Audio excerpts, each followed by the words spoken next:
Windsor Park for an interview with Matthew Fitzpatrick. We'll talk about the League Cup final coming up, his experience at Linfield, his transition from part-time to full-time, and a little bit of a look back at his career. Welcome to the Players' Lounge. I am not the only person worse than me in Glenamton was Sean Moore. He was the worst player I've ever seen in training. I think the league's improved massively. I know, personally speaking, someone could turn around and say, no, you've got 100 times worse. I think I've got far better since I've went full-time. One day Owen Kearney came to watch me and Guy Hamilton came to watch me, and the next week, this was November time. I'd only started playing in September. November, Owen told me I wanted to send me, I wanted to bring me to the Fitzy, thanks very much for taking the time to talk to me. Welcome to the Players' Lounge. How has this season been so far for you with Linfield? What's the general thinking? It's been an up and down season for us. Obviously, after being successful last year and win the league by a huge margin, we came into this year full of optimism and had a bit of a run in Europe, where we got the playoff round, obviously, and then got beat by Shelburne, and then we had to pick ourselves up again to go in the league. And I think we've been a bit inconsistent, a bit more inconsistent than we usually are. Obviously, this club prides itself on its consistency and constantly challenging for league titles and constantly winning them. And we've been a bit inconsistent. We've been putting runs together 5, 6, 7 games and then dropping off, which isn't like us and hasn't been good enough. Especially they got resulted the weekend there. And for a team like Linfield, you know, I think the other 4 teams that are in, Larne, Coleraine, yourselves and Glens, they're all pretty reasonably happy about where they are at this stage of the season. Linfield, you know, it almost seems, catastrophe is too strong a word, but that is the feeling that when you're playing at Linfield that it's not good enough. You're expected to be, you know, always first, always winning. How have you found that being at Linfield, that type of expectation that, to be honest, I don't really think exists at any other club? Well, you know, you've been here, you know what it's like. It's what some clubs deem successful isn't success here. Success here is winning everything and anything, and whether it be the County Antrim Shield or whether it be the league, if we lose, it's not good enough. And I think that's what sets this club apart. I think that's why when you come here, you either sink or swim. Some people come here obviously and don't last very long. Some people come here, like in our change room, the likes of Kirk and Jamie Mulgrew and Shieldsy and stuff, who stay here for years because they're winners and they're used to that. And when you come here, if you don't get used to it, it's obviously a big problem and you don't last very long. I agree. Sometimes I see other clubs' results or how other clubs are doing, and they're obviously happy with their performance. But I know if that was us, that's not the case. And sometimes it's hard. Sometimes when the results don't go your way, it can be a tough place to play. But I think that's what drives the standards here, and I think that's what sets us apart. And when you first came here, I could be wrong here remembering, but I remember there was maybe a little bit of a slow start for yourself. Yeah. Was that? Do you think that was part of just getting used to, you know, no disrespect to Glenavon, but it's every club? Is it just a huge? How did you find that transition to going from where it was maybe acceptable to these kind of standards? And do you think that's why it maybe took you a little bit of time to acclimatise? Yeah, definitely. No, you're not wrong. I struggled in my first season when I came here. I didn't score as many goals as I would have wanted to. I didn't play as well as I wanted to, and I think there was loads of factors. You know, going full. I'd only been playing football a couple of years. Going full time, I was still learning. I still feel like I'm learning. And then going full time, to change my body, acclimatising that. The pressure, like you say, like you come off here. Sometimes you win, and it's just like, right, well, that's what we do here. Yeah, do you know what I mean? Like, I always felt that winning was more like relief here. It is. Sometimes, and even scoring a goal, sometimes it's like you play in some games here and you score a goal, and instead of being delighted that you score a goal, you're like, thank God. No, because you've been getting hammered. So, but like I said, that's what takes you to a higher level, I find. And when you get used to that, then that becomes your level and that becomes your standards, and that's how all great teams and successful. I'm sure it's the same training. I always remember training here.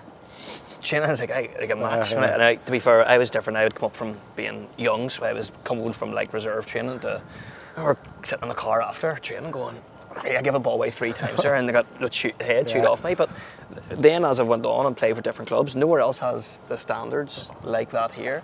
And you're right, it drives you on to be better. 100%. I was at Glenavon and coming into football late. Obviously, things like training exposes you because your touch and your passing and all that isn't there because I hadn't played for 10 years, so the reps weren't there. And I am not. the only person worse than me in Glenavon was Sean Moore. He was the worst player I've ever seen in training. Now, best player, like amazing unbelievable player in best a match. teammate ever, Like, my favourite ever teammate. Right up there with mine too. Loved him a bits. Unbelievable player in a match. Like, to play to 40 at the top level the way he did is unbelievable. But in training, he was horrendous. And I thank God for him, because I was those second worst. And I remember coming here, and that's what was on my mind. It wasn't like, I knew when I played the games You it'd got be a all chance right, you'd score or like I'd prove myself. My teammates would value me when I played, but I knew I was going into training going. I've had some shockers. We're playing keep ball here for 40 minutes. Like, there's no net to score into. No net to score into, and you've given a ball away 3 times in a Yeah. row. And there's really good players here, but then you become like that. Like, I've definitely got grumpier as I've got older in terms of people giving the ball away or people not holding on to it, and now people are probably saying, You're one of those I'm ones one of the only that- ones. when you come, But that's the way you need to be, and as you say, it's still like that here. If you're not performing in training and you're giving the ball away and letting your team down, you'll know about it really quickly. And how the transition to, like you said, you come into football a bit later, we'll talk about that a bit later, but that transition to full time, what's that been like more for your personal life? Has it been better? Has it been harder? It's been amazing, and it's been something I'll always be grateful to Linfield for. Obviously, I was teaching and playing part time, and then I had my first child in January 2023, and for the first couple of months of his life, I was in school, and then I was going to Glenavon training at night. Yeah. And as he's 3 now, and I've spent more time with him than most parents probably get to spend with their son or daughter. And it's been unbelievable for my relationship with him, and it's something I'll remember for the rest of my life. Even when he's in his 20s and 30s, I'll remember the days where I used to bring him to a play group on a Wednesday, and it's me and a load of grannies, because we're off most Wednesdays, most and people are most people are working. Yeah. And I get to bring him that, and he mightn't remember it, but I definitely will. And in terms of, we just had another baby a couple of weeks ago, and even to be able to be there for my wife, because she's obviously got 2 in the house, and the 3-year-old thinks he's a superhero, and is constantly changing into costumes, running about like a bit of a header, and she's trying to deal with a newborn baby too. So when I get to be there in the evenings, instead of being out of training, it's a relief for her, even just being able for her to get showered in peace. It's had a massive impact on my life, and it's something I'll always be grateful to Linfield for. And do you feel you've adjusted to this late in your career? You know, you think of probably the majority of the boys around Linfield team, at some stage or another, they've been professional or been around professional setups, or even, you know, before Linfield officially turned professional, you were training 3-4 nights a week anyway, so it wasn't like it was much different. You're obviously somebody who wasn't exposed to that environment. How much of a benefit do you think it is? You know, because there's a school of thought out there that is full time really improving our league? Yeah. Are we actually getting better? Are we going to be more competitive in Europe, or is it extra cost without maybe necessarily the benefit? What's your view on that? I think it's night and day in terms of when I look at our players who have been across the water and full time for years. Just when I think of like the likes of Kirk and Cam McLean and all, I notice a difference in the way they receive a ball, and that sometimes, like when I started playing football, when the ball came to me, I was just trying to stop it. Yeah. No, I just didn't want to. Person, Where them boys, you play with them and the ball's coming to them, they're already thinking about their next move, and that just comes with repetition and the fact that they've been doing it every single day since they were 16. And I think the league's improved massively. I know, personally speaking, someone could turn around and say, no, you've got 100 times worse. I think I've got far better since I've went full time, in terms of my touch, my finishing, my understanding of the game.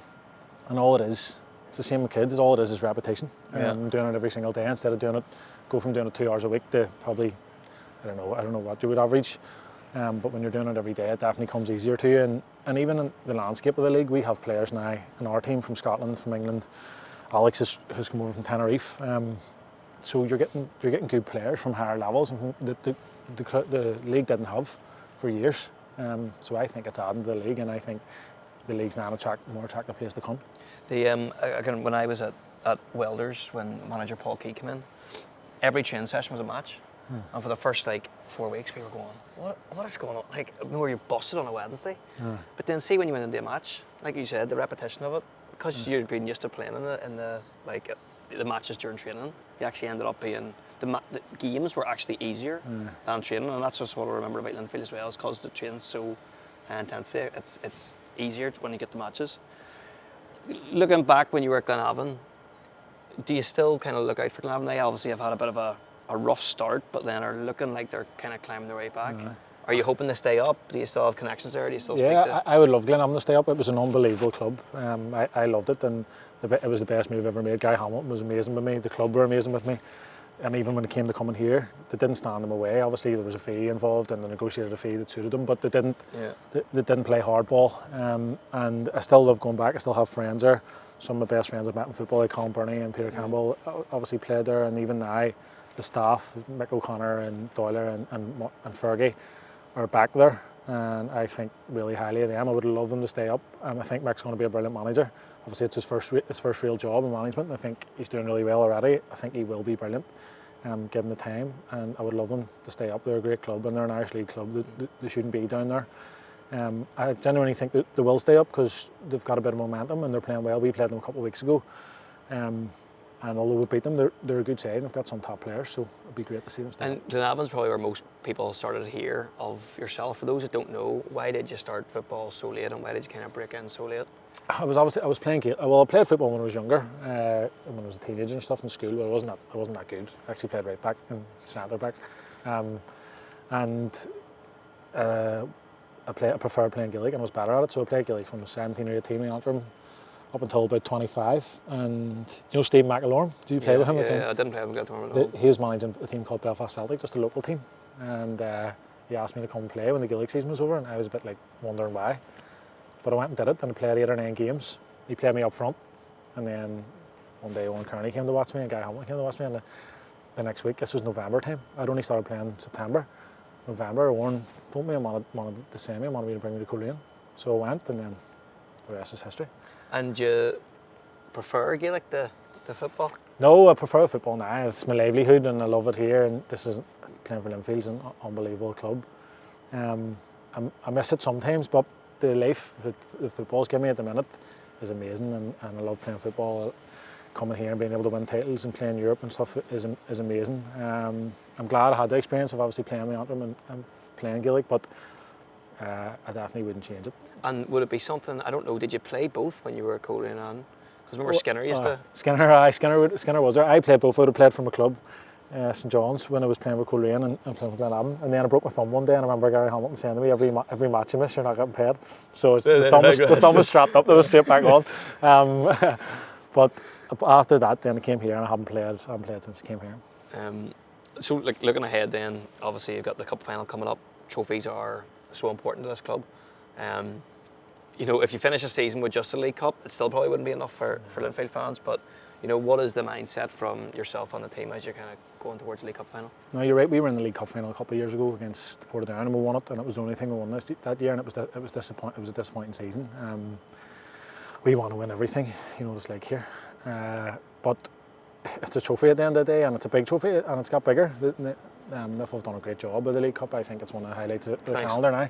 No problem, you told me to say it. But it's a great day out, and obviously we're playing Glentoran, so it's going to be an even bigger day out. The clubs haven't played each other in a final, I think. I don't know if it's 16 or 20 years or something like that. So it'll be massive for our fan base, it's massive for our change room, it's massive for our manager. And come the end of your career, you'll look back on big days out, and you'll look back on people you play with, but you look back on medals you won and trophies you won, and you don't know when you get another opportunity to win one. So you just played a few weeks ago, you got the winner. You know, playing in a game like that in the final, it's going to be, you know, even more heightened. How much do you think is it going to be, you know, form, everything like that goes out the window, and it's just about, like, what do you think is going to win it on the day? Do you think it's going to be, you know, a scrappy goal? Is it going to be a high scoring game? What do you think it's going to be like on the day? It could be a scrappy. I think the big games, and you know, you've played them, a lot of them come down to moments of quality. And when you get a moment, if you have the quality to finish it, it can be the winner. Like last, when we played them a few weeks ago, we didn't have many chances, but we scored one goal, and it was enough to win it. Cup finals tend to be cagey enough. You don't tend to get free-flowing games, but the intensity, it'll be obviously really high intensity. The atmosphere will be brilliant, and it's probably about having a cool head when you do land on a moment. And hopefully we have some really good players in there, so hopefully our quality shines through when we do get those moments. And then just to kind of finish off, you know, you're a decent bit behind the minute. the league, but I think you can never ever rule Linfield out, because you look at the teams around there, Larne, Coleraine, Glentoran. Larne have won recently, but like Linfield have the most pedigree there from an experience perspective of winning the league. I mean, I'm not expecting you to say, no, we don't fancy ourselves to win the league, but is there still, like, what is the feeling in the changing room right now? It's not give up yet, it's still... No, absolutely, definitely not. We still believe, obviously, but we believe we can win we go into every game thinking we're going to win it and believe we're going to win it, and that needs to be the case. Obviously, we have eight league games left and a League Cup final, and we need to win every single game. And whether that takes us the first or it takes us the second or whatever it may be, we need to end the season well, because, like I said earlier, the consistency hasn't been there for us this year, and we need to be very consistent towards the end of the year and win every single game. And from like the manager's perspective, how is David Healy been like with you, personally? As a striker and obviously working with someone like that. I can remember when he used to join it. Now I don't think he could do this now. 10 years ago, he used to join in the training and the keeper's pinging out and you're just hitting first of 3 goals, and you just come over, bang, 3 in and leave. And it used to annoy me because he couldn't move, he couldn't run, but he just put it in the top corner. Yeah, he's still smug like that. He'll come out in his trainers the other day and we'll be doing a finishing drill and we'll be smashing balls in the little, and he'll just come over inside our foot and put it on the corner and then walk away. But he's been brilliant with me. When I came here, obviously my first year, like I said earlier, I struggled for the amount I scored. I didn't score as many goals as I wanted to, and he never took me out of the team. He always believed in me, and he always told me what I brought to the team, and he backed me that way, and I appreciated it. And I think since then, obviously, I've improved, and I've been able to repay his faith in me. So he's been really good for me. He always plays me if I'm fit more often than not to play, and that's all he can ask for a manager. Sometimes he hammers me, sometimes he goes off in one, but that's just. Do you talk back? Nah, no problem. See, Andy Waterworth used to talk back. Andy Waterworth scored a few more goals than me, but so until I get to his numbers, I'll just keep my mouth shut. Well, look, Fitzy, thank you very much. Good luck in the final. Hope you do well, and I appreciate taking the time to. No problem, thank you.